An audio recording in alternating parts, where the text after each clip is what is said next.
Wildcard weekend rolled on, and you know who's here to talk about it. It's all your boys except for the Bills fan.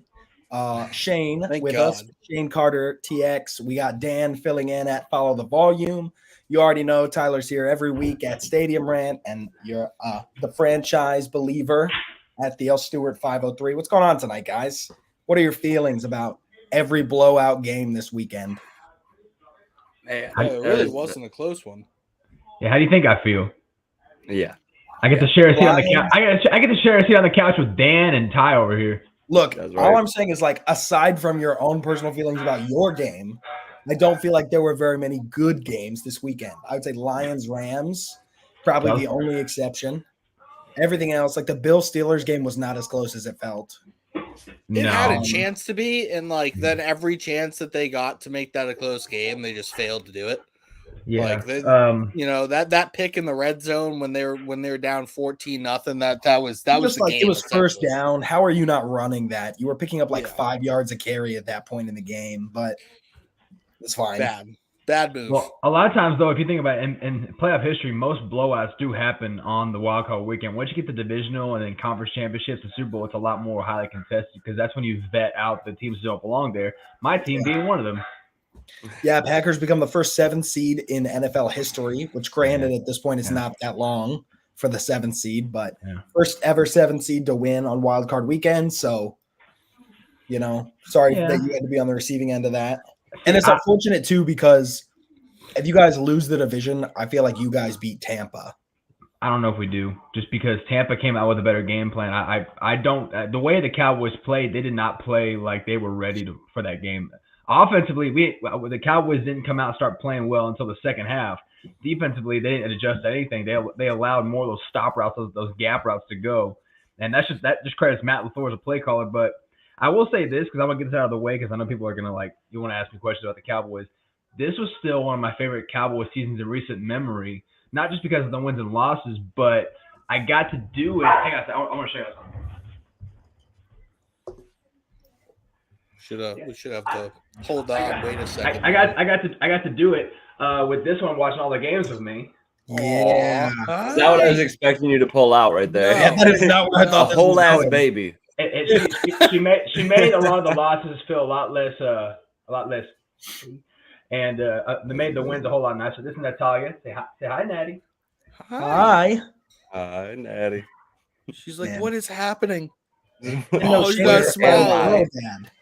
Goes crazy. Yeah, we had her around the start of the season, and it made the season a whole hell of a lot nicer. And usually I hate when they lose, but it kind of softened the blow a little bit. And Louie, I know you're dad, so I know you know how that feels. But it made it kind of special. I wish it would have ended differently, at least on a better loss. But it made the loss. I'll tell you guys a funny story about my married life. I got married the day that the Texans lost to the Chiefs in 2019. That's my anniversary. Wait, she had your wedding day during football season? She did, yeah, January. She ain't the one, bro. So, damn, that's kind of late. Yeah, so we had the wedding, and I'm about to walk down the aisle. I'm checking the score before I go, and I'm 24-0. Let's go. And then so I pull my phone off. I don't check it again for hours. And then one of my groomsmen comes up to me and he's like, "It wasn't good." I looked up the score and I was like, "You got to leave that for after the wedding day." From that point forward, the Texans just go on this self-destruct mode. We trade DeAndre Hopkins and the whole slide begins. Haven't had another losing season since. And then Hazel was born, my daughter. And then since then, that's cute, man. The team's been good again. So I believe that my marriage cursed the team, and my daughter freed the team of that curse. Oh, did I not tell you her name? I'm sorry, Natalia. Natalia. Yeah. So all right. Her cameo's over. I just want you to know why the season wasn't that bad for me. Power of being a dad. And that's the only reason why the Browns gave your Texans the dub there. They just wanted to make it a nice special season for y'all and your daughter. They did be do you want to know how I handle losing? And he just pulls out a big old bottle of whiskey off screen. How do y'all know? It's in the office. I'm hoping.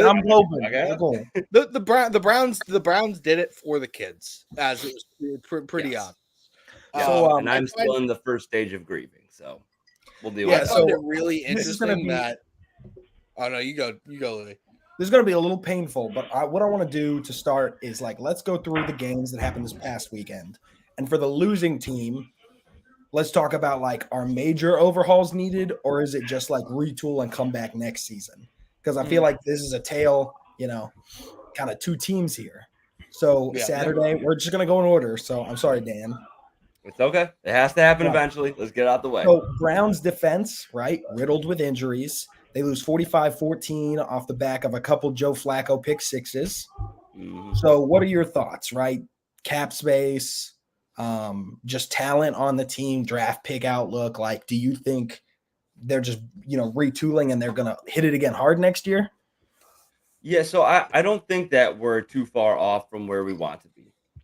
Really, injuries was the story of the season for us, and it was great during the regular season. Next man up, that does the trick against bottom half teams. But when you come into a game against the Houston Texans, who are on a hot streak, they're looking good with all their players healthy. I do think that with all of the injuries there, both offensive tackles out, Nick Chubb, Deshaun Watson, Denzel Ward injures his knee in practice leading up to the game. All of that hurts. It plays its role. If we can get those guys back healthy, all of the guys that I named are under contract next season. So I don't think we need to do too much of a retooling. Really, I just think we need to make Deshaun buy into our system rather than playing his game. You saw Joe Flacco just play smart football and then take occasional risks downfield, and it paid off. I want to give y'all a lot of credit just because, the way y'all were able to overcome injuries is near inspiring. Y'all lost both y'all's original starting tackles and y'all's rookie starting right tackle, who actually played better than y'all's original starters, and he was out for the season. And I think just based on because Deshaun's cap next year is close to 50 or something like that. I saw it on Twitter somewhere. I think more than likely y'all are probably going to move off of Conklin at some point. I don't know if y'all will re-sign Wills, because I think y'all turned down his 5th-year option. So I think y'all probably let him taste free agency. And he's been pretty average for where we drafted him and what we hoped him to be. He's been pretty, run of the mill. He's had stretches of good play, and I feel like he gets injured, and then it kind of messes with his momentum. And then after that, it's like the process of building it back up. I'm actually in the process of writing it right now, but I'm on the Browns 3-round mock, and I had them getting Tyler Guyton at 60 and then Brandon Rice at 92. I know the picks are gonna move a little bit, a couple spots, but I thought that depth at tackle is honestly what undid you guys as far as I'm concerned. So you just got to keep attacking that position, and the more quality players that you can have, you kind of embody that next man up mindset. And then I like David Bell. I like Cedric Tillman. Cedric Tillman, not Charles Tillman. Elijah Moore, I thought would be a lot better of a player for you guys. I thought he'd be a lot better player in general. And Cooper's on the back end of his career, probably. He's still shown that he can be that dude, but for how much longer? So I thought that wide receiver is an interesting position to need as well. And Njoku really stepped up, has become one of the better tight ends in the league this year. That really helped because outside of Cooper, y'all had, no offense, y'all had a bunch of average up and coming weapons. 100%. And Njoku, that was one of the things we talked about on the Browns Brawl podcast. Is I personally thought we should have brought back Jarvis Landry for the playoff stretch. That would have been great. After Amari Cooper and Elijah Moore, there's no veteran presence there. I like Cedric Tillman. I think he will continue to grow into a role. I think David Bell, he doesn't have great athleticism, but he can find a soft spot in his own. But, to have a veteran presence join the team that's familiar with the system, I thought would have been nice, even if he's your wide receiver for the playoff stretch. It's not a long-term signing. But, I think Njoku, he's going to continue to step up into his role. We do actually have Jedrick Wills next season. We did extend him for the 5th-year deal. So I'm happy for him as a bridge tackle, hoping we don't extend him long term. But I don't think we have to make too many moves here. Just really hopefully get a couple more explosive weapons on the outside at wide receiver. And just, run it back with a little bit of injury luck. Regress towards the mean on injury. And I think that's because, that team's way better if Nick Chubb plays the whole season. Like 100%. Yeah. All right. So then, Tyler, why don't you lead us off? What's your outlook on the Dolphins, right? They go into KC, this new, I don't want to say narrative, but kind of narrative surrounding McDaniels is that he just can't win as the season goes on. He's bad in December. He's bad in January. This is a team that now leads the league in playoff win drought, right? This is the new team. Playoff win drought. They haven't won a playoff game since 2000. So playoff win drought. Thank you. So, what is the key for this team? It feels like a lot of talent, and again, a lot of injury specifically for this team. But I wouldn't even say they put up that good of an effort in KC for those of you who are able to watch the game on Peacock. I think that they got the worst matchup possible for them this year. I think I like a lot of the things that they've done. I think they have studs at wide receiver 1, wide receiver 2. They have 2 really good running backs. I think that they need to make that third wide receiver or get a tight end who can play, one of those 2 things, get a third option who can really help out in the passing game. But it's kind of the same thing that happened with Dan. It's injuries, no Xavier Howard, no Andrew Van Ginkel, no Jerome Baker. Those are really good players for that team and that scheme, and that defense was kind of looking up once they got all their players back. But I think the main thing for them is they need to be the 1 seed. They need to get that bye, and they need to have everything go through Miami. They can't play in the cold. They're not designed to play in the cold. They're a Miami team, and they don't like to play in the cold. They like to play in 70-degree weather. And when you get down to January football and you're going to play in Kansas City in minus negative 30 or negative 30 degree weather, nobody on that Miami team wanted to be there. I'm sorry. It showed. So I don't think it's a personnel thing. I don't think it's a coaching thing. I think they need to take care of their business down the stretch and get that 1 seed, then have the season go through Miami, have home playoff games. I think that would make all the difference because that team performs much better at home than they do on the road. Dan, Shane, give us some perspective here on your guys' take on it. I think an interesting note, right? Bradley Chubb, I think it was Bradley Chubb that tore his ACL at the back end of a meaningless game, pretty much. 2 minutes left, way down. That's a coaching decision, right? So what are your guys' take on this? Do you think McDaniel is going to get this team over the hump? Do you think he's that kind of gritted out guy? Obviously, we know he can design an offense. I don't think that's in question. Well, injuries are a tough thing to overcome no matter what skill level you are as a coach or as a team in general, but this is still a young Miami team. They took a hit on the pass rush early in the season when Jalen Phillips went out for the year, and they lost Bradley Chubb. That was the other end of it. So really the thing that's hurt them the most, Lamb touched on it, was injuries, but not just injuries. They have a lack of depth at a lot of key spots on defense. They don't have a whole lot of depth at cornerback. They don't have a whole lot of depth at edge rusher. And outside of Christian Wilkins, I don't really know what their defensive line would look like without their starters going out on there. I think they did a good job of retooling the offensive line. They did a good job of finding serviceable players at tight end, even though I think Durham Smythe is really more of a possession type tight end, a guy who can be a stopgap guy, more of a run blocker. I think they could probably use a playmaker at that position. And ultimately, for Tua, he did a good job of beating the narrative this year of that he can't stay healthy because he had 2 lengthy droughts where he went out due to concussions. And they made a point of emphasis to not only keep him upright, but to make sure Tua was healthy enough to go into the season that if he did take the hit, he would be able to sustain himself. And he overcame that. But the problem is that as the season went along, he, like y'all mentioned, the team got hit, he got hit, and whenever they go into cold weather, it's not something that he can overcome. Think about this for a second. Tua Tagovailoa is from Hawaii.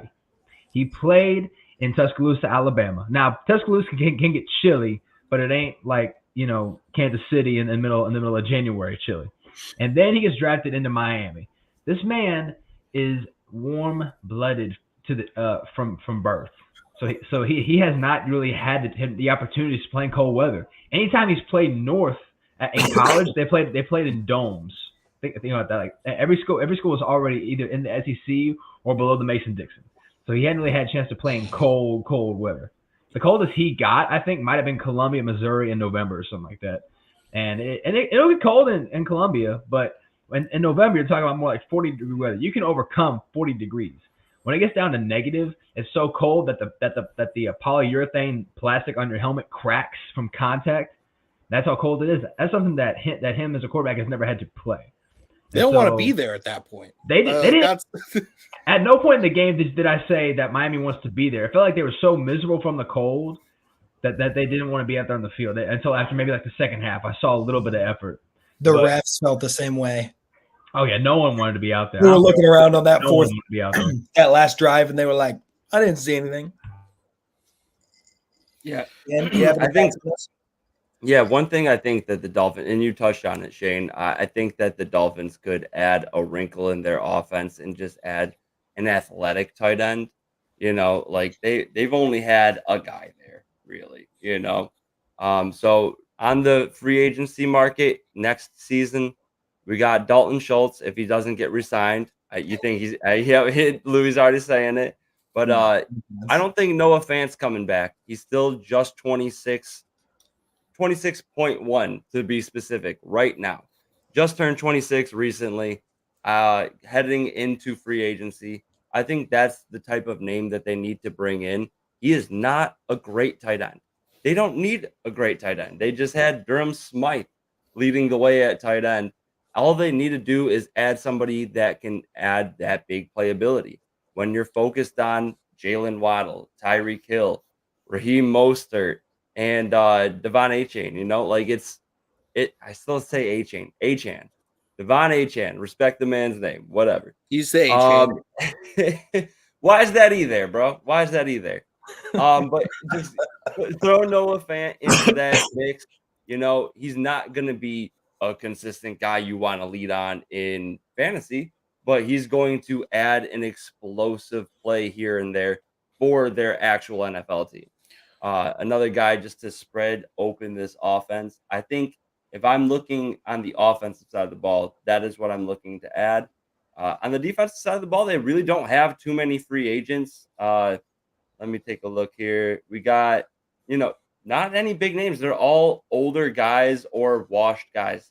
Eli Apple, Melvin Ingram, Justin Houston, Bruce Irvin, and Andrew Van Ginkel. Funny name, but he's been producing for them. That might be the biggest name they need to replace on the defensive side of the ball outside of Christian Wilkins. But, even that is like he's an interior defensive lineman. They're important, but maybe not the level of importance that he's asking for in terms of a contract deal. Not in today's NFL. So that's just my personal opinion. I think that if they add either a solid slot wide receiver or an athletic tight end, they go a long ways from where they are. Yeah. Good thoughts, guys. All right. So, Shane, I'm going to let you kick this one off. We're moving on to the 3:30 game on Sunday. So we got to talk about Packers Cowboys. I'm sorry. Right. So what are your thoughts over there out west in Dallas?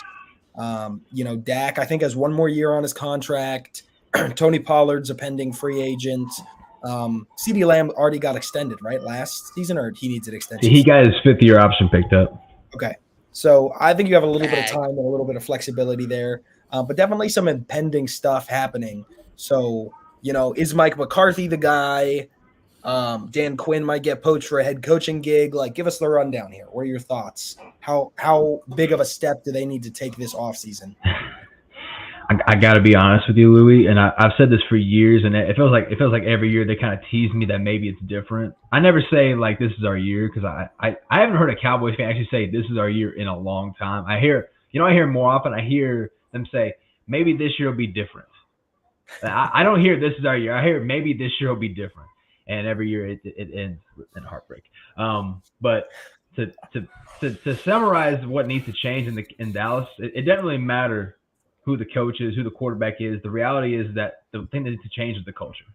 And the culture that started from all this 30 years ago was Jerry Jones basically making the Cowboys a reality show. You know the ins and outs of the coaches, the players, their lives, and everything around that. And anything, whether it's positive or negative about them, is spread like wildfire on the 3 and 4 letter networks in positive or negative fashions. It doesn't matter, but it creates content, it creates talking points, and it creates fans of other teams who have nothing to do with the Cowboys in general to not like them and their fans. Prime example. Our CEO, Tyler Lamb, is a New England Patriots fan living in the Northeast.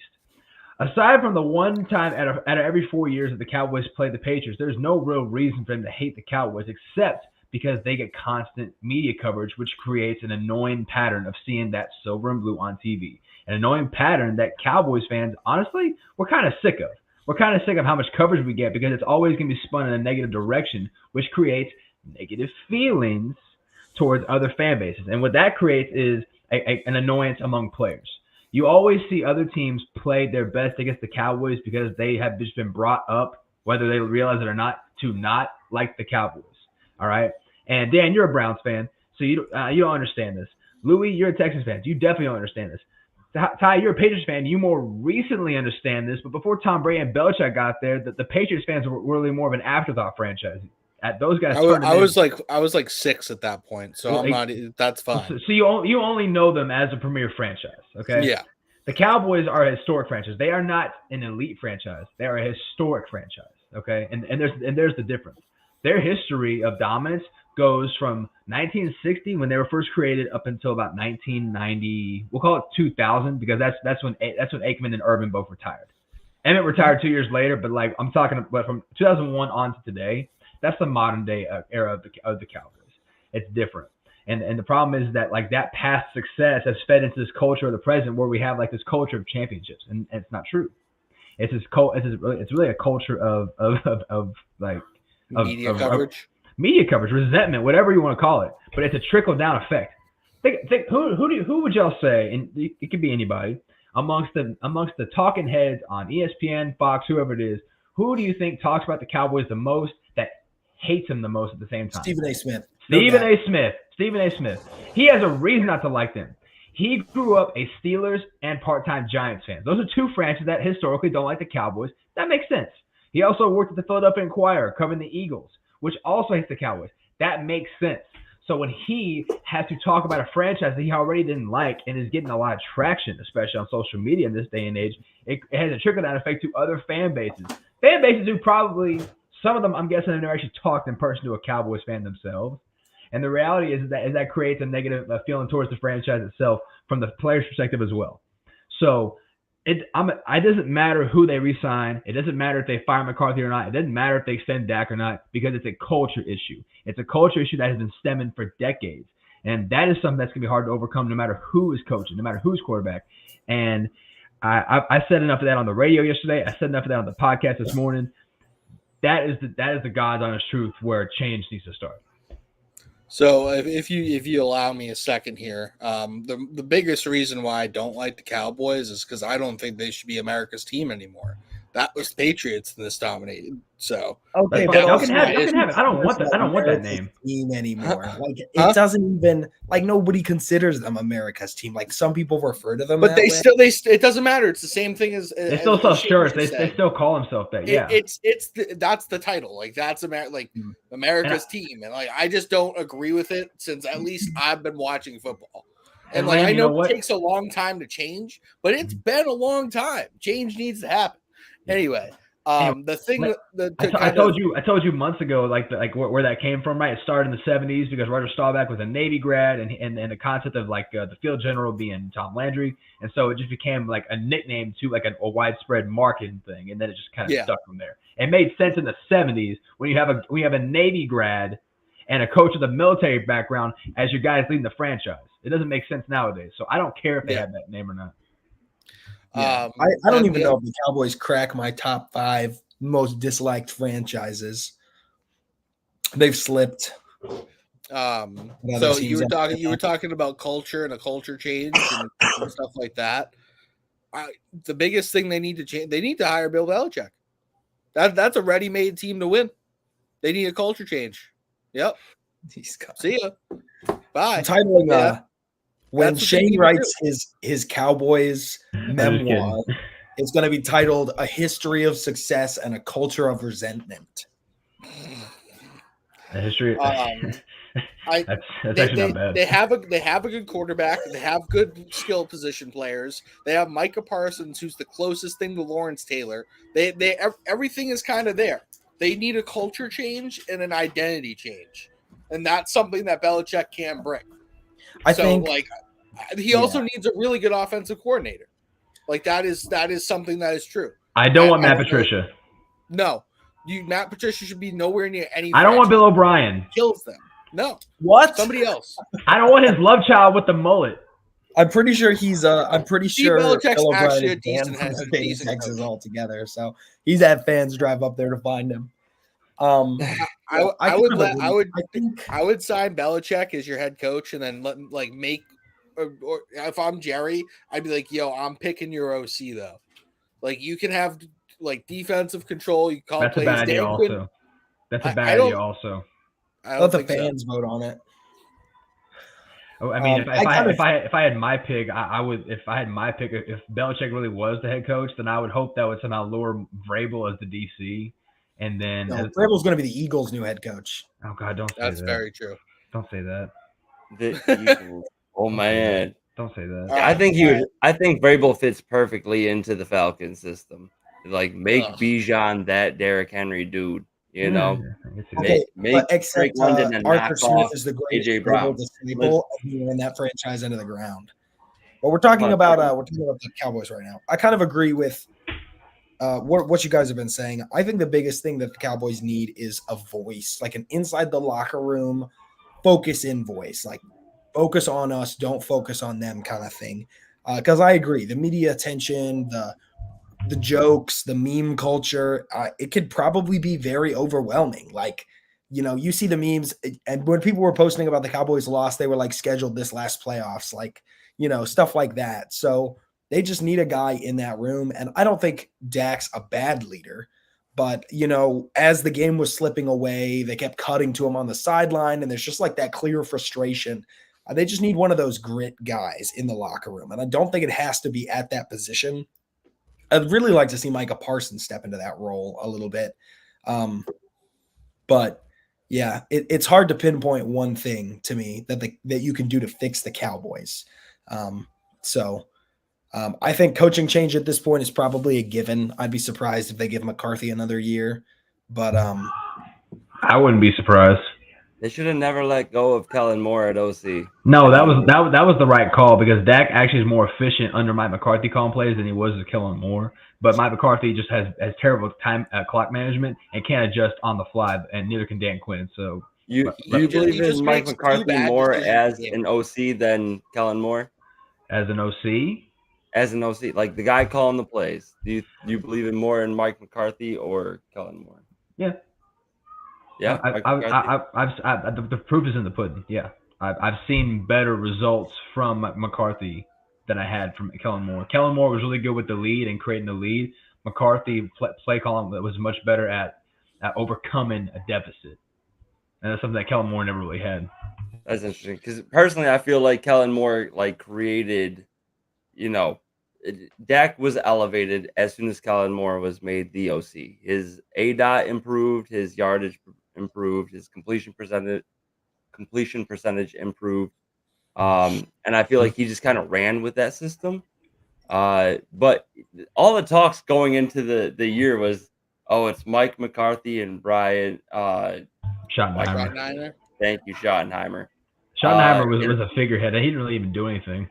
That's what I was gonna say. Yeah, he didn't do anything. Everyone thought it was gonna be run nonstop. They did not bring in a single running back to support that theory. So I was very big on Dak and CD this year. I took CD over Stephon Diggs in our startups, or not just dynasty startups, but redrafts. So I don't know. I digress. Let's move on to the next game. I'm tired of talking about the Cowboys. All right, so we got to pick up the clip a little bit. I know there's a lot to get into. So let's move on to Lions Rams. So Rams barely lost, and they want to blame the refs, and I'm sure Saints fans have some words for them on that front. I had a Rams fan who's actually I went to college with, and he texted me and he said, essentially, he said fire Sean McVay, which I think is a crazy take. Crackpot. He said so the Cowboys can sign him. He wanted to revoke his play calling abilities. And I was like, he's the greatest offensive mind in football. So I feel like that's not the right move. But hey, everybody needs to blame somebody.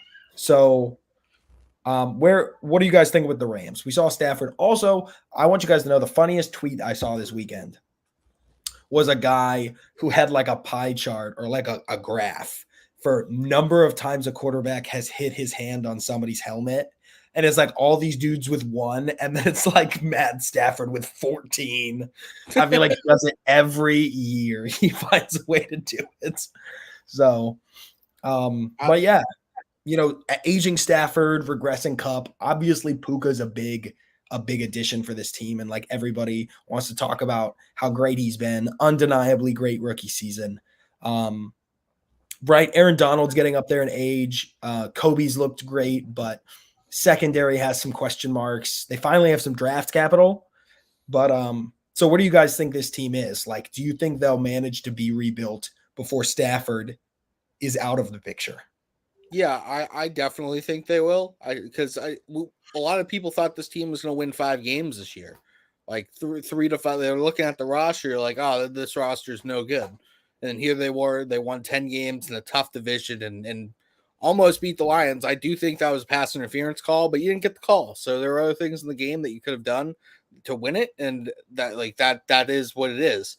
Like you said, Kobe Durant, and there's another Kobe on their Kobe Turner, I believe it is, on their D line. Byron Young, a lot like those are good players who will step up in the next year. It's really like I think they need to fix their. I think it's right tackle. I think their right tackle is the one that didn't really play all that well, and I do think they need to fix the back end of their secondary. Antoine Winfield Jr. would be a player that I'd be like heavily targeting if I were them, if they can spend that money and get him over there. I think he's a free agent this year. Stafford McVay is the best coach in the league. I'm sorry, he is the best coach in the league, best play caller in the league, and he is going to figure out a way to have at least another solid season next year. And if they can get another 3-4 players from a draft class and maybe pick up a key free agent, they're a business. Like, I don't think they're that far away. Yeah, they keep on doing it with their later round picks. And this is the first year, I think, since 2016, if I'm not mistaken, that they have a first round pick. That is insane. Let's see what they do with this pick. Look, I want you to know I'll believe that when I see it. I would not be surprised to see them send that for like Brian Burns or something crazy this offseason. Like the idea that they're actually going to spend a first is crazy to me. Like I just don't know if I buy into it. Yeah, I mean, if they could just trade that 1 first for Brian Burns, that's a win in my book. I'm sure there'd be more with it, but yeah, I'm sure too. I think this team is just going to stay middle of the pack for a while. They'll keep on cracking the playoffs, especially if Stafford does not retire. But I don't think they're going to be good enough to win a championship, and I don't think they're going to be bad enough to get top tier talent at the top of the draft. So that's also proven they don't necessarily need top tier capital to get top tier talent. I think Kyron and Puka both 5th round draft picks. Byron Young's a 3rd round draft pick. Kobe Turner was undrafted, I'm pretty sure. Like they have a really good scouting. I was reading a fascinating paper on their analytical in-house system that's allowing them to make these decisions. And they obviously have some kind of analytics cooking on that back end, and it might make or break this rebuild, their position, right? If they can have another draft class like they had this year. Yeah. I feel like they're just going to be a team that doesn't need a rebuild, that just continues to retool. Like that they're like a retooling team instead of a rebuilding team. And I mean, if you maybe beef up that O-line a little bit and you protect Stafford for a full season, I don't see why he can't play another 2-3 years. You know what I mean? Unless he keeps hitting his hand on helmets. Shane, you want to talk for a bit? No, I think y'all touched on all of it. All I was going to say was that they keep having drafts like they had this past year, then there's no reason why they can't stay in contention, because as long as you have an established quarterback like him and you keep making the best of whatever draft picks you have the way they had this past year, easily the best results from a draft class in the NFL, then there's no reason why they can't keep in contention, especially because especially the team that's above them in the West, the 49ers. The unfortunate reality is that if they don't win a Super Bowl in the next 2 or 3 years, they're going to be in trouble because they're going to start paying their guys. Purdy's going to be up for an extension. Debo's going to cost a lot of money. Bosa's going to cost a lot of money, and he'll be old. Ayuk's going to be up for an extension. Trent Williams is going to get old, and that's just the reality. That's the league. That's the nature of the league, though. That's the nature of the league, is that whenever if you can't win within your window, and your best players get too old and too expensive, you have to try it all over again. But when a team like the Rams was able to retool, like they have since McVay has been there, they were able to retool every single year. And if they keep hitting on draft picks like they did this past year, there's no reason why they can't. So this is really just more of the same for them. And that's all I got. Word. Okay. So do you want to lead us off, Shane, since you didn't get a big chance there? Thoughts on the Steelers, right? We know you're a big Mike Tomlin guy. I was announced today that he is returning for the next season. So, Kenny Pickett kind of got healthy here at the end of the season, but then didn't really see any more snaps. And we don't know if there's more going on in the background, like maybe there was some kind of re-injury risk that they just weren't willing to roll the dice on. But obviously there's some question marks at that cornerstone position for this team. I would have said playing Kenny Pickett was rolling the dice. The fact that Mason Rudolph was their saving grace at the end of the season really tells you a lot. And by the way, I want to throw this out there. I don't believe the NFL doesn't have the audio of what happened with him and Myles Garrett a few years back. I maintain that one of them said something that they just don't want to get out there. But that's just my opinion. Thank you. You don't swing a helmet at somebody's head without just cause. I'm willing to believe there were some hard R's going on there. But as far as this game goes, I was going to tell Bahuki that the Bills in the last couple of weeks, including yesterday's game, the Bills have become what's called kinetic energy. Do any of y'all know what kinetic energy is? Yeah. It's moving energy, not potential energy. Right. Here's the definition. Just like it's the energy in which the body possesses by virtue of being in motion. And that kinetic energy first started when they let go of their OC and they elevated Joe Brady. And they turned that kinetic energy into what's called momentum. Momentum, and again, scientific, because I want to keep this very scientific. Does anyone know what Newton's law of motion is? An object in motion tends to stay in motion. Object at rest tends to stay at rest. Not that law. Not that law? Not that law. There's 3 of them, right? Momentum can neither be created or destroyed, but only changed through the action of forces in motion. They turned their kinetic energy, which at a point after the Broncos game was stopped, into forward momentum creating motion. And that has turned the inertia. There we go. Dan's been paying attention in class. There we go. There we go. Yeah. And so what we see from the Bills really is like everything's kind of coming together. They found something in this running game that opened up the passing game once again. They didn't really need Gabe Davis. Like they found where Gabe Davis has faltered. Khalil Shakur has stepped up as the true number 2 outside option. Dawson Knox has found himself next to Dawson Knox and Dalton Kincaid have formulated one of the better tight end duos in the league. Josh Allen's playing to the level that I think most people expect him to. The offensive and the defense has been playing outstanding. And right now, the Bills are one of those teams that it feels like are playing sort of team of destiny-esque. And I would have said going into the playoffs that the Bills were the only team outside of maybe the Browns that matched up well with the Ravens. We'll get into that here in a little bit, Louie. Don't worry. And so the Bills beating the brakes off the Steelers wasn't surprising to me. What surprised me is that the Bills kind of slowed down in the fourth quarter and took their foot off the gas a little bit on offense. The reality is that as efficient as they were, it was a lot worse than a 14-point deficit really shows. And this has been the best I've seen the Bills play really since the 2021 season when the Bills made it to the AFC Championship game and then they played in the 14 seconds game against Kansas City. And I'm not so sure that this Bills team is better than that team. I have a less scientific reason for why they're doing well. It's the pit.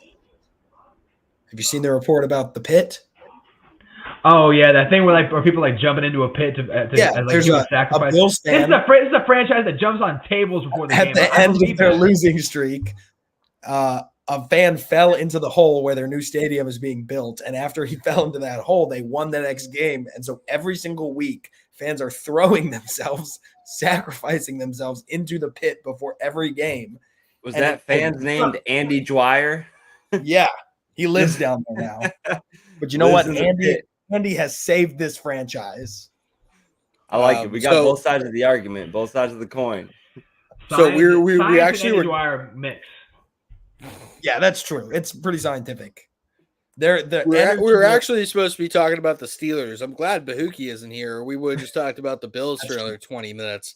But no, the Steelers need an offensive coordinator, like a real offensive mind, somebody who can create a good, a functioning offense that's creative, because they have skill position players that are good, like Freiermuth, Deontay, Pickens, Harris, Warren. These are all good players. Like, you have a solid offensive line.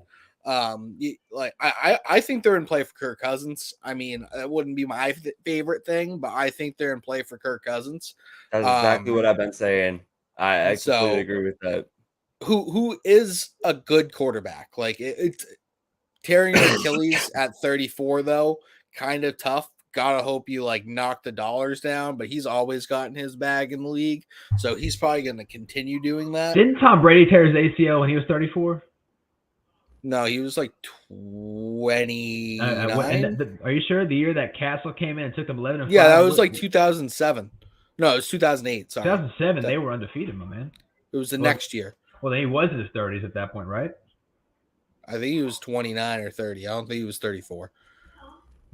I'm fact checking it. Right yeah, fact check it, because check it, Dan.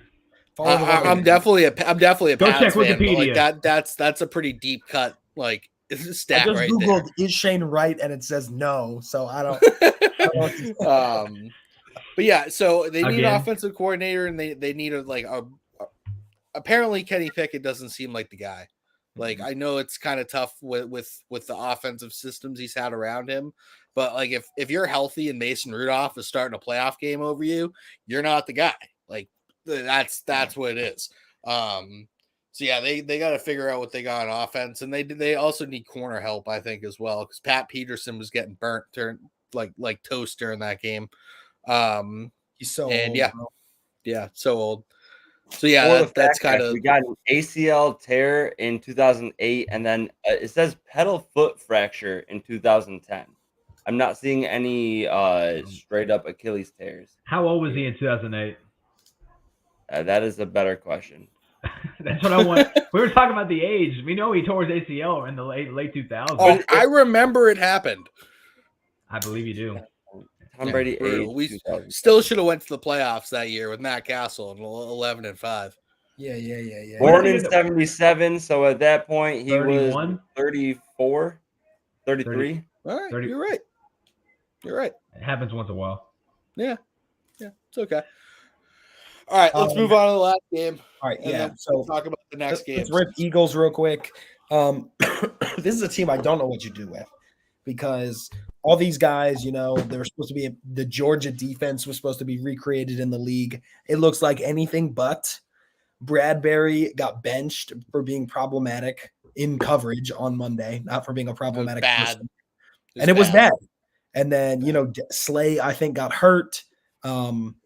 This defensive front has just dropped off the map in every way except for the run game defense. And then, AJ Brown, there's been reports that he's unhappy in the locker room. He didn't play.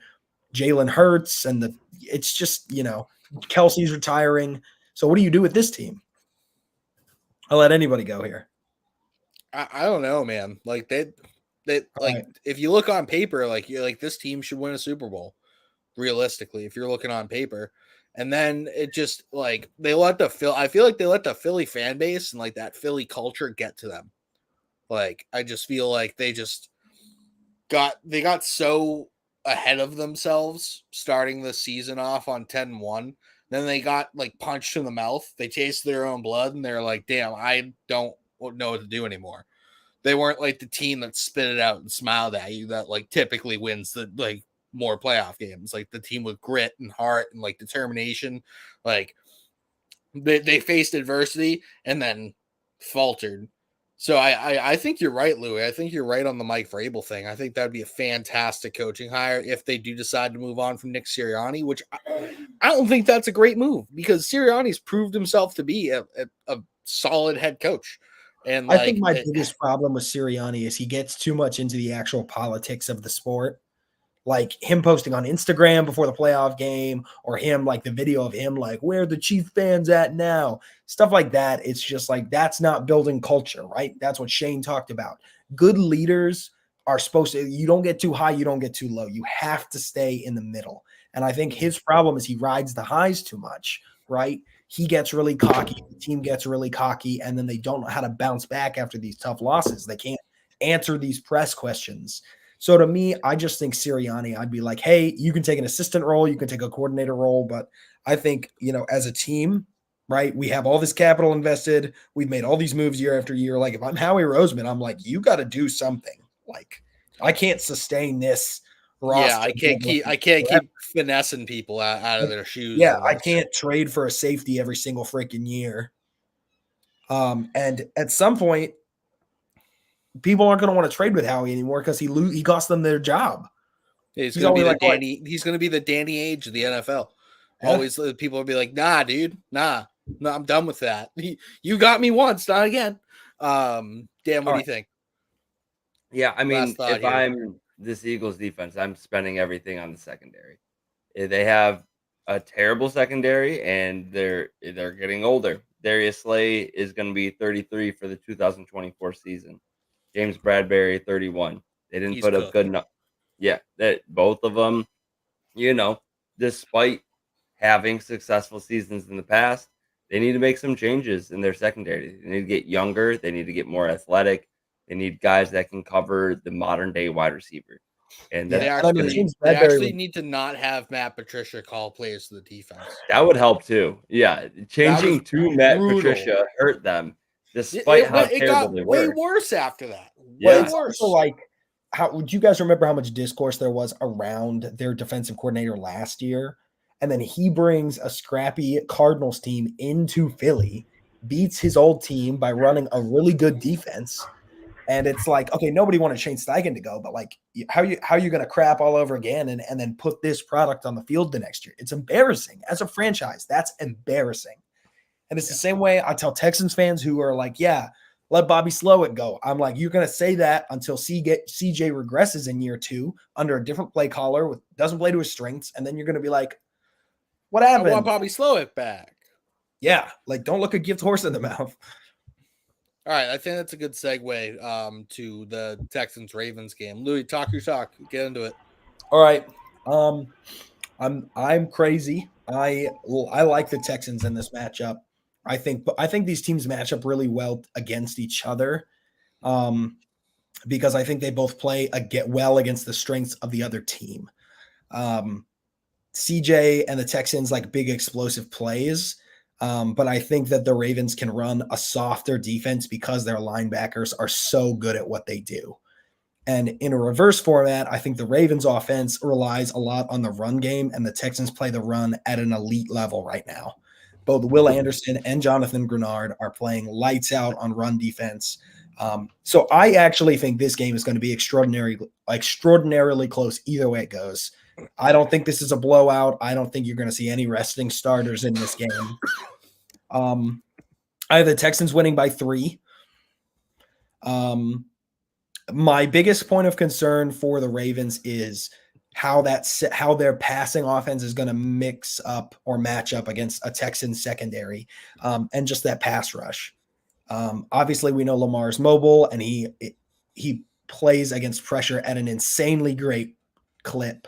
But Zay Flowers being matched up on by Derek Stingley doesn't seem like a recipe for success for this team. So, does Stingley move around the field? Depends on the matchup. He played Amari Cooper for like 82% of snaps this last week or something stupid. But most of the time they play sides.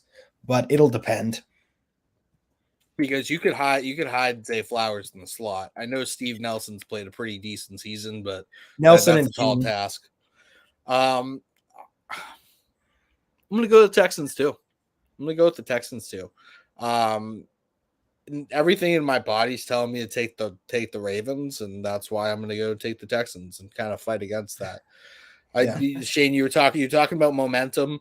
The Texans kind of have it. The Ravens got the bye, which typically helps them, but if you look, Mark Andrews might play in this game. I'm not sure if he will, but if he does, he might not be 100%. And they've getting that bye kind of takes you out of it for a week, and that might be a bad thing against a hot opponent who just came in and scorched the best defense in the league. They also rested their starters against Pittsburgh, so these guys are 2-3 weeks off. That's definitely a factor. I like Will Anderson a lot. I like the Texans pass rush is underrated. Their secondary is good. So yeah, give me CJ Stroud to keep rolling, man. I'm on the train. I'm on the band. I was on the bandwagon before he got drafted. So he was the best player in the draft last year. That's what I said. So yeah, go for it, Shane. Not only is Lamar Jackson not taking a snap since the third quarter of December 31st, 2023, he has not taken a playoff snap since January 16th of 2021. 3 years ago to today is the last time he had took a snap in a playoff game, and that was against Tennessee against Buffalo, and they got shellacked in that game. The problem is that the problem that I have with the Ravens is not for lack of talent or lack of skill. Right now, I would argue the Ravens might be the best team in the league, but in the playoffs, it's never the best team that wins. It's always the hottest hand. And sometimes the best team happens to get hot at the right time, but I would say that I think most people are kind of enamored with the fact that the Ravens are on a long winning streak, including a blowout win against the Dolphins. But I don't like that they sat Lamar the last week of the season just because he has had he's. I think I understand they want to keep him healthy, but there's a difference between keeping somebody fresh and allowing them to freeze. And when you haven't played in almost a month, it'll be almost a month by the time game day rolls around on Sunday. That can create some problems for you yourself. And speaking of momentum, CJ Stroud has that. I wonder just how much pressure that this Ravens defensive line is going to create on this Texans offensive line, which to its credit has played well despite all its injuries. It's actually done pretty well, especially against the pass. The one thing the Ravens have struggled against has apparently been covering running backs out the backfield and even tight ends out in the seam. I don't know. I saw that on Twitter somewhere, and that's a bread and butter type play that you see from Dalton Schultz and Devin Singletary in the passing game. And what's Laramie Tunsil's status? Is he good to go? Because I saw he got rolled up on late in that game. He played the rest of the game, and he just had a rest day today. He wasn't on the injury report with the designation.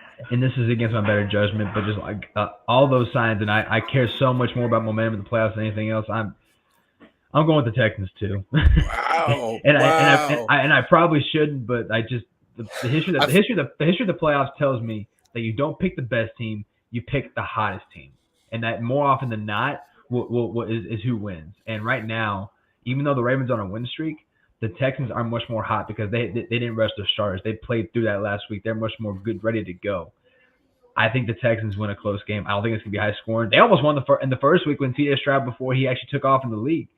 And now, like you mentioned, Bernard and Will Anderson will step up as the edge rushers. I wonder how much the offensive line can handle the Texans pass rush.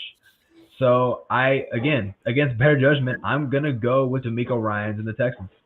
Louie's heart's fluttering right now. Go for it, Dan. I did not expect to be on an island by picking the Ravens, but that's definitely my pick. I hope that the Texans beat the Ravens, especially I wanted the Browns to be able to go through the Ravens and the Steelers and take down all of our opponents here, or our rivals. The Ravens are too good right now. I think that the only true threat in the pass game is Nico Collins. And I think Marlon Humphreys is good enough to take him away. I just don't think that the Houston have enough answers to the Ravens offense. And then on top of it, the Ravens defense is going to put CJ Stroud has been amazing under pressure, especially for a rookie. However, the Ravens are incredible at bringing really diverse blitz packages that the average quarterback does not see. So I think that they get creative. They bring a lot of different blitz packages at CJ Stroud, and without like at least Tank Dell or whoever they may bring in next season, I don't think that Noah Brown and Robert Woods are good enough ancillary pieces to answer the question there. Noah big Brown's Bobby on IR. Trees game coming in. Yeah, Noah Brown's on IR. Oh, he's done. It's gonna be Nico. It's gonna be what's his John name? Mechie. And Mechie. you just said his name. I'm sorry. Xavier Bobby Hutchinson, Trees, and Schultz. Those are the sickest nickname in the game. Bobby Trees, Robert Woods. Bobby Trees.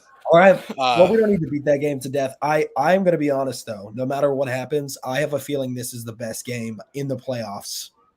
Like, it just I feel like it has all the right recipes for, like, an edge of the seat kind of game that we've been missing from Wildcard weekend. So, all right, moving into our next game.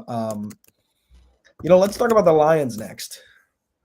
The Lions are playing the Bucks, I think.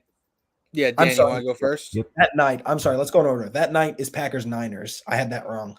So Packers and Niners that night. Dan, you want to go first on that one? Oh, I mean, if I'm going first on Packers on Niners, this is a sweep. This is an easy game in my opinion. As hot as the Packers are, I know you guys are talking a lot about momentum. I think the 49ers murder that momentum in this upcoming game. I don't think that the Packers have the offensive line to go up against to win in the trenches on either side of the ball. They've really been priding themselves on the return of Aaron Jones since he came back from his injury. That's not happening against this 49ers front. So I don't think they have the run game to build into the pass game. I think that they've been kind of fortunate to have as much success as they've had with a first-year starting quarterback and basically, 3 wide receivers in their first 1 or 2 years in the NFL. I think that the 49ers make a joke out of them this week, and this is the easiest smash of the week of these games. Right, Shane, go next. Yeah, the Niners will be a lot more ready than my Cowboys were against this Packers team, make no doubt about it. But one thing that my team did really well against this Packers defense, which the Niners definitely will, is they took advantage of the seam with their tight end, George Kittle. Jake Ferguson had 10 catches, 93 yards, and 3 touchdowns. What do y'all think the first team All-Pro George Kittle is going to do to that very same defense at home in Candlestick Park? I give a lot of credit to the Packers. This is not me being a sour Cowboys fan at all because the Cowboys got smacked by both these teams. But the Niners have habitually been a much more prepared team, a much more better coach team, and they will win this game and advance to the NFC Championship game again. Yeah, I have the same pick here. I think the Niners sweep. I don't think this team could handle CMC and a bunch of nobodies, let alone you put Debo, Ayuk, and George Kittle out there. Let's not forget how historically bad this Packers defense has been at points of this season. As Tyler so eloquently said, they managed to rip one, but I don't think they're going to manage to do back-to-back with that. I paraphrased that for radio and for our show. But yeah, that phrasing was definitely not on point. It's like that meme where they go, "Oh, he has that dog in him," and they hold up the X-ray, and it's like a little dog wrapped in a blanket. That's going to be the Packers this week. They're riding high. I know Jair Alexander is going to have something to say to local news, but he'll be saying it from his couch next weekend. So I was going to pick the 49ers, and each one of you picked the 49ers. Bahuki picked the 49ers. Got to do it. Go with your gut. I am. Screw it. Packers. I'm going to take the Packers here. I think Yep. I'm going to take the Packers here. Over the last 10 weeks, I believe it is, Jordan Love's thrown 21 touchdowns and 1 interception and been a top 5 quarterback playing right now in the league, like as far as his play goes. I think the 49ers have an issue at the slot cornerback position. I think their like slot corner is you can abuse that defense if you keep hitting the slot, and the Packers have 3 receivers that they can cycle in and out of that position. Jaden Reed, Romeo Doubs, Dontavian Wicks, all really, really good players. And Christian Watson can take the top off this defense as well. Zach Tom actually played fantastic against Micah Parsons through most of that game. Dexter Lawrence was pretty he had a good play in the first quarter. He had another good play in the second half, but other than that, I didn't really see much of him. The offensive line did a really good job against a really, really good defensive front. Now, I get the 49ers are a better front. Now, the 49ers have been my Super Bowl pick for all year, but I don't know, man. Mike LaFleur, or Matt LaFleur, I'm sorry. I think he's going to get one on Shanahan this year because Shanahan's typically beaten him, and I don't know. I think regression to the mean. Jordan Love has to complete the Packers quarterback cycle, which means he must lose to the Niners in playoffs. He's done everything else. I think he can break that, man. I think he can break that. I think he has a similar type gusto and swagger to him as CJ Stroud does. And Dan, you said it. He's a first-year starter, but he's not a first-year player. He's in his fourth year, and he spent 2 years, or 3 years under Aaron Rodgers, who is a very good quarterback and has shown him a lot to kind of work from. I know it's a contrarian pick. I know I'm probably going to be wrong, but I'm going to take the dog here. I'm going to take the dog. All right. I hope you back it up in the Stadium Rant playoff challenge here. Yeah. I'm going to win. I like it. Lock it in. I'm tied with you, I'm pretty sure. So my picks for the first week. And you are in the lead, man. We got Techie out there on Twitter. Shout out to you. And then one other guy, Adam Cook. Adam Cook from Stadium Rant. Chiefs Edge, yeah. All right, go to the next game. All right, next is Lions Bucks. Back up in Detroit, Ford Field, Motor City. I'm rolling hot hand here too. I think this Lions team, just watching how emotional these fans were, aside from my feelings of how they treated Matthew Stafford pre-game, just watching this fan base finally have their full circle moment and finally actually escape the matrix and this curse that they've lived in for so long. I just don't see them coming out and dropping an egg against this Bucs team. I think they match up well. I think this Bucs offense is less disciplined than the Rams offense. And I thought they had a good game plan for them. And I think the run game is going to really get after it. Give me Lions. Yeah. I would follow up with that. I agree. I think that both teams have a very obvious weakness in their secondary and their defense. It's going to be a passing game. Other than the Texans and Ravens games, this is the game I'm most interested in watching just for the fireworks.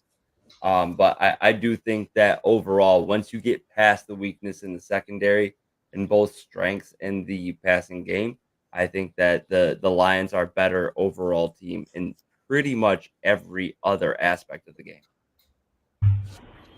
Shane, go for it. I'm going Bucks.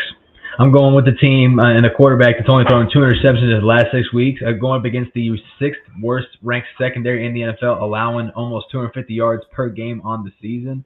And I'm going with another hot hand here with the Bucks. I think it's because they play in. Let's go, baby! Never should have gotten rid of him. And an already hurt secondary. I'm still rooting for him, man. But I don't love the secondary going up against the likes of Mike Evans and Chris Godwin, who are both coming off really just awesome seasons for their regard. Cade Otton has come along really well with Baker Mayfield at the tight end position. Did a great game. He really did. Huge buy low in Dynasty. Go get Cade Otton. Yeah. And so I think even though I think people want to root for Detroit because it's a nice underdog story. They come from really the worst franchise in the NFL to winning a playoff game. I think right now, people are enamored with that, but I'm going based on what I've seen the last couple of weeks. In the last couple of weeks, I'm seeing a Bucs team that's only lost once. I think in the last 7 games or something like that. So I'm going Baker and the Bucs in this one, even though it's in Detroit. I'm looking at the Bucs to head to Candlestick Park in the NFC Championship game. I'm just going to counter that real quick. I looked up the same thing about how the Bucs have won a set of games, but the one that just sticks out to me is that Panthers game. only being able to put up 9. I feel like Mike Evans has a drop issue that's kind of becoming something that we might need to talk about. Like he had a couple bad drops last night. He's had a couple bad Mike drops. Evans has had a drop issue his entire career. He still has never had a season under 1,000 yards. Yeah, I know it just seemed more condensed than I remember it. Maybe I don't watch enough Mike Evans film, but yeah, I mean, I agree with your take. I do think they're a little bit of media darling right now in that aspect. What about the fact?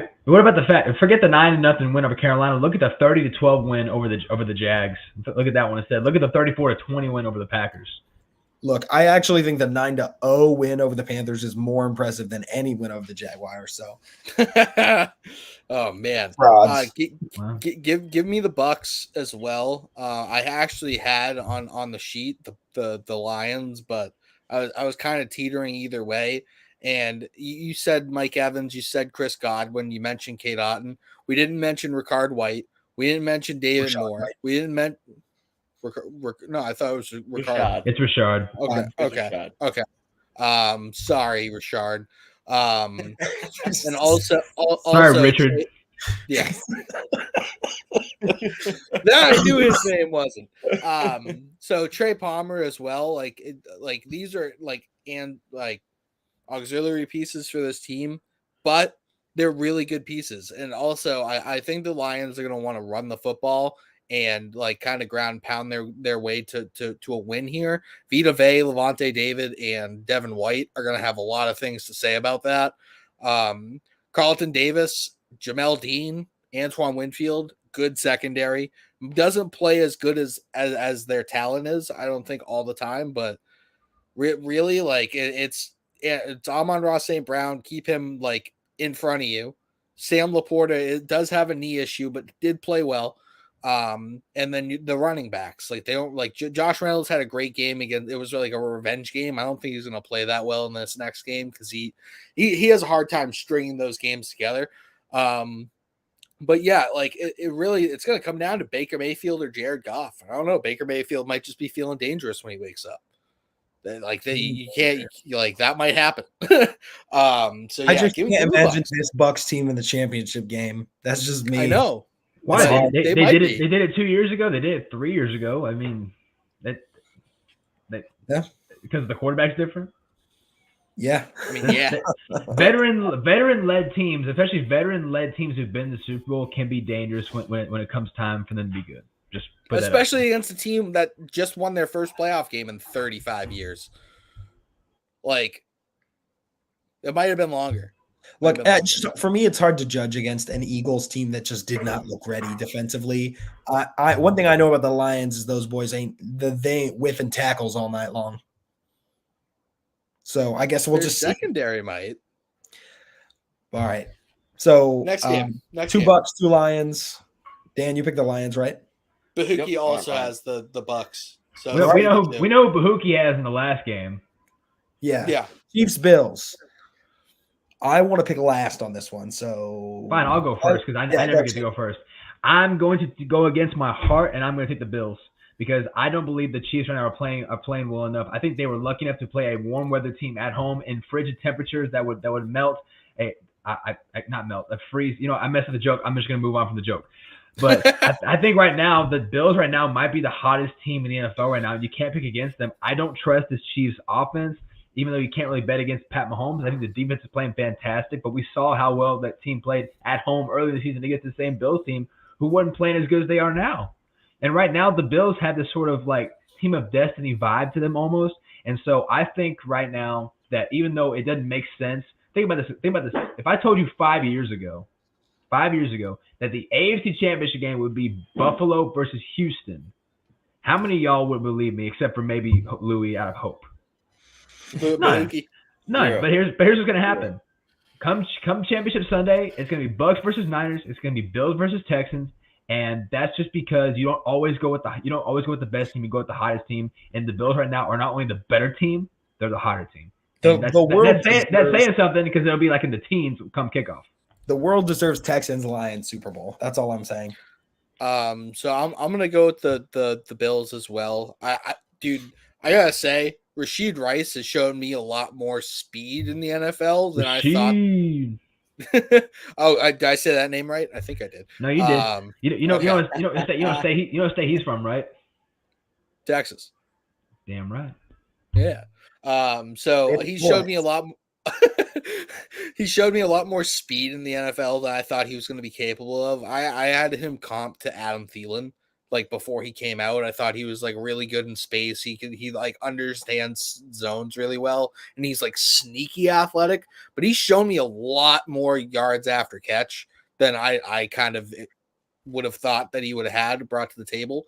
But yeah, still though, give me the Bills. They have too much momentum. They have too much on offense. Josh Allen is a sicko. Like that dude is a certified sicko, and he's ready to put that team on his back. And every single person that's still on that Bills team remembers that 14 seconds.